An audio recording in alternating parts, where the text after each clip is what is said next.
पर एक संवेदनशील कॉल सामने आती है, जिसमें कॉलर के अनुसार 3 लोग इंजर्ड पाए जाते हैं। तुरंत पुलिस मौके पे पहुंचती है और ये पाती है कि 3 व्यक्ति जो एक ही परिवार के हैं, जिसमें राजेश कुमार जिनकी उम्र 51 साल, उनकी धर्मपत्नी कोमल और उनकी सपुत्री कविता उम्र 23 साल, इनकी तेज हथियार से गर्दन पर इंजरी पाई जाती है। इनका पुत्र जो कंप्लेनेंट है, कॉलर है, उसके अनुसार सुबह 5:30 बजे वो मॉर्निंग वॉक के लिए जाता है और करीब 6:30 बजे जब वो वापसी आता है तो ये दृश्य देखता है, जिसके बाद ये पुलिस को सूचना प्राप्त होती है। बहुत ही संवेदनशील मामला था। पुलिस ने तुरंत सभी पहलुओं की गंभीरता से जांच की। सीन ऑफ क्राइम को गहन अध्ययन के बाद ये देखा गया कि वहाँ पर कोई भी छेड़छाड़ नहीं थी, कोई सामान की अव्यवस्थित नहीं था, कोई चोरी नहीं थी, घर जैसा था वैसा ही था। डेड बॉडीज बिस्तर पे पाई गई थी और घर बड़ा ही नॉर्मल था।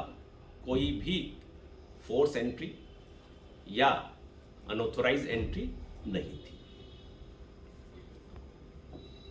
इससे एक बात जो जाहिर हो रही थी कि ना मामला रॉबरी का है, बगलरी का है और ना ही कोई बाहर का व्यक्ति अंदर आया है।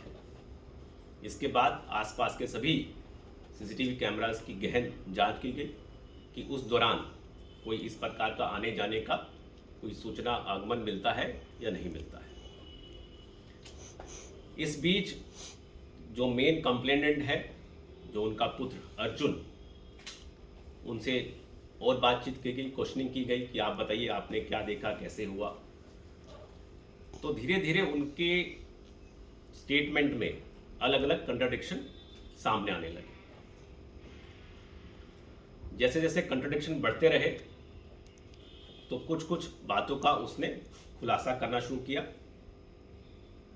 और अंत में उसने ये कन्फेस किया कि इन हत्याओं के पीछे उसी का हाथ था और उसी ने आज ये तीनों हत्याओं को अंजाम दिया था। मोटिव क्या था सर? मोटिव इसके पीछे पूछा गया कि ये पूरी इतनी दर्दनाक घटना को अंजाम देने का, उसके अनुसार उसके फादर आर्मी से रिटायर्ड अफसर थे, एक्स सर्विसमैन थे।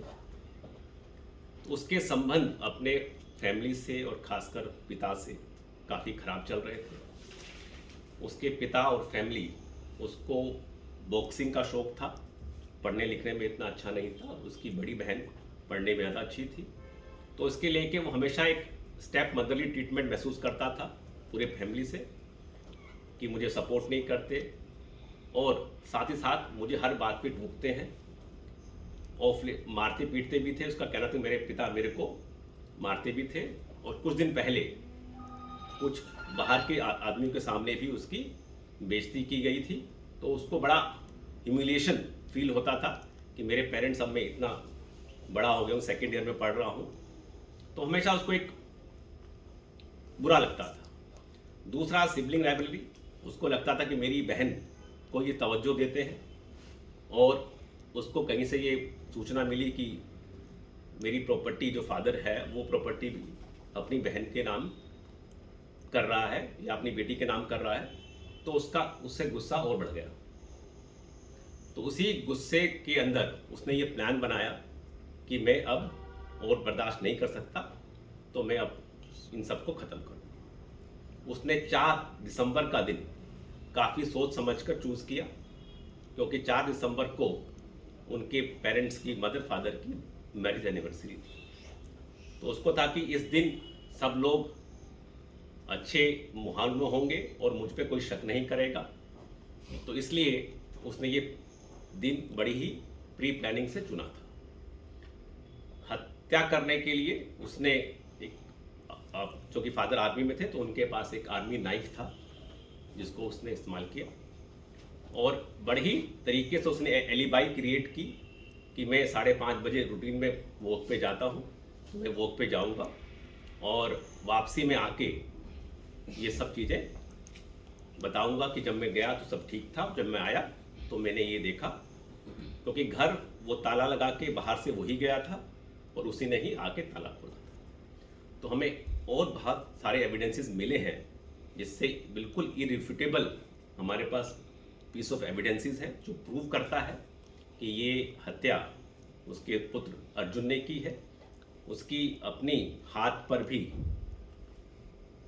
डिफेंसिव मार्क्स हैं जो बताता है कि चाकू चलाने के दौरान उसको भी कुछ माइनर इंजरी आई थी। सर अर्जुन जो था वो क्या था? मर्डर वेपन बरामद हो गया था। अभी